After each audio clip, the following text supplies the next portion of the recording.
1990 என்னோடய first job சென்னையில் வந்து டிஎஸ்ஆர்சி டேட்டா சாஃப்ட்வேர் ரிசர்ச் கம்பெனின்னு சொல்லி நம்பர் 6 ஸ்மித் ரோடில் இருக்குது, இன்னும் இருக்குது அந்த கம்பெனி.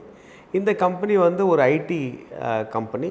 அந்த ஐடி கம்பெனியில் வந்து ஒரு I joined as a computer teacher. So நான் வந்து ஃபஸ்ட்டு என்னுடைய ஃபஸ்ட்டு ஜாப் வந்து ஒரு கம்ப்யூட்டர் டீச் பண்ணுறதுக்காக ஜாயின் பண்ணேன். I was posted in Visakhapatnam. So விசாகப்பட்டினத்தில் போஸ்ட் பண்ணியிருக்கும் பொழுது எனக்கு என்னமோ தெரியல, டீச்சிங் எனக்கு பிடிச்ச job. Actually I love teaching. But ஆனால் இந்த கம்ப்யூட்டர் சயின்சஸ் வந்து புதுசாக இருந்ததுனால எனக்கு நான் அவுட் ஆஃப் காலேஜ், ஸோ எனக்கு ஸ்போர்ட்ஸ் மேலே ரொம்ப ஆசை. I actually plate for Tamil Nadu cocoa team. Tamil Nadu டீமில் நான் விளையாடியிருக்கேன். ஸோ எனக்கு அந்த இன்ட்ரெஸ்ட் ஸ்போர்ட்ஸில் இருந்ததுனால நான் நிறைய ஸ்போர்ட்ஸ் பசங்களோட போயிட்டு நான் நிறைய விளையாடிட்டு இருப்பேன். பட் அதனால் எனக்கு வந்து ரொம்ப டீச்சிங்கில் ரொம்ப இன்ட்ரெஸ்ட் இல்லாமல் இருந்தது. ஆனால் எனக்கு வந்து சேல்ஸில் ரொம்ப interest. So I was very much keen to shift to sales. அப்போ டிஎஸ்ஆர்சியில் வந்து they said why don't you look at a career in sales அப்படின்னு சொன்னேன். நான் immediately I joined as a sales executive. அங்கே I was selling computer education to schools. So a company called SoftLab அப்படின்னு சொல்லிட்டு very popular company into school education. So I was heading the school education in Vizag region, and I worked with that company for about 8 years. அந்த கம்பெனியில் 8 years work பண்ணேன். அதுக்கப்புறம் SSI software சொல்யூஷன்ற கம்பெனியில் I joined as the branch manager and for Visakhapatnam. We did extremely well. Then I went and joined Aptech. ஆப்டெக்கில் ஒரு 2.5 years I worked and did some extremely good work with the brand. அண்ட் அங்கே தான் வந்து நிறைய எனக்கு ஃப்ரீடம் கிடச்சிது. Lot of thinking கொடுத்தாங்க. அதுக்கப்புறம் I was aiming at working for the number 1 brand which is NIIT. So I got an opportunity to work in Visakhapatnam itself in NIIT. That was an amazing story because that's a big brand I wanted to work. So I got an opportunity to work with NIIT. Then I wanted to shift back to Chennai. அப்போ வந்து ஒரு வித்தியாசமான ஒரு company.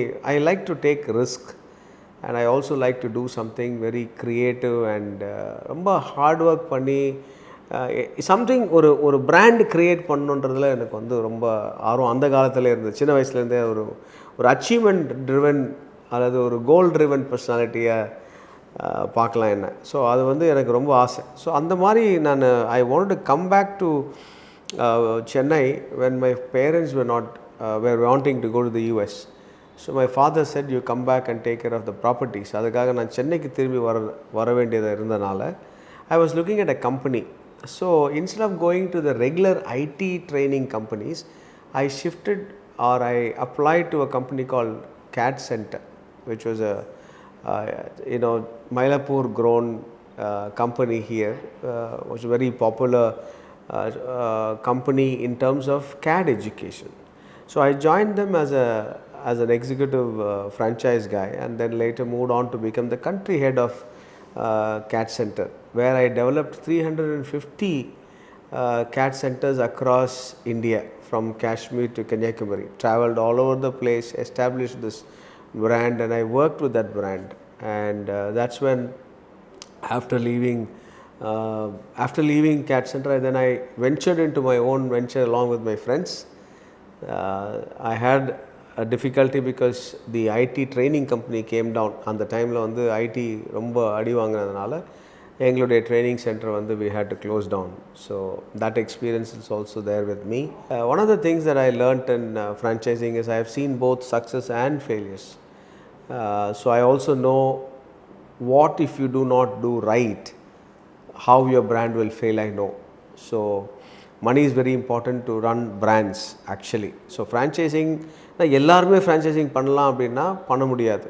ஏன்னா பின்னாடி பலம் இருக்கணும். அது இல்லாமல் ஃப்ரான்ச்சைசி கொடுத்து நம்ம அந்த பணத்தை எடுத்து நம்ம வந்து பிராண்ட் பில்ட் பண்ணலாம் அப்படின்னா it is a short lived story. நான் அதான் சொல்லுவேன். ஆனால் எனி பிராண்ட் அந்த மாதிரி தான் ஆரம்பிக்கும். சின்ன பிராண்டாக இருந்தால் கண்டிப்பாக ஒரு சின்ன பிராண்டாக இருந்தால் they will always start like that. அதனால் நான் தப்புன்னு சொல்ல முடியாது. பட் ஆனால் சஸ்டைனபிலிட்டி அல்லது ஒரு பிராண்டு பெருசாக க்ரியேட் பண்ணணுன்னா மணி இன்ஃப்யூஸ் பண்ணால் தான் பிராண்டிங்க்கு நம்ம வந்து செலவு பண்ண முடியும். பட் அது செலவு பண்ணாமல் ஃப்ரான்ச்சைஸியோட பணத்தையே வச்சு நம்ம வந்து வாழலாம் அப்படின்னு நினச்சா அது தப்பு. இது என்னுடைய கணக்கு. But who set I am right? Because sometimes அதை ஸ்டார்ட் பண்ணி you might also be able to build a brand if you are doing it very well with a consultant. ஒரு கன்சல்டண்ட்டை எடுத்து அவங்களோட ட்ராவல் பண்ணி கரெக்டாக கரெக்ஷன்ஸ்லாம் கொடுத்து பண்ணாங்கன்னா பண்ணலாம். So I work with this company call gate centre. அதனுடைய கண்ட்ரி ஹெட்டாக இருந்து ஒரு 350 ஸ்டோர்ஸ் நான் பண்ணியிருக்கேன். அதுக்கப்புறம் I joined as I said, I also tried entrepreneurship on my own, which we did about almost 20 stores நான் பண்ணேன். அதுக்கப்புறம் ஐடி கொலாப்ஸ் ஆனதுனால I had to get back to that's when I decided to do my PhD in franchise management. The Royce நடத்தும் 12வது உலக தமிழ் தொழிலதிபர்கள் மற்றும் திறனாளர்கள் மாநாடு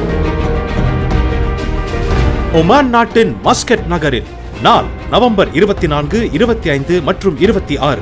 உங்கள் வணிகத்தை உலகமறிய செய்ய உடனே பதிவு செய்யுங்கள். www.tamilrise.org. தொடர்புக்கு 9150060032.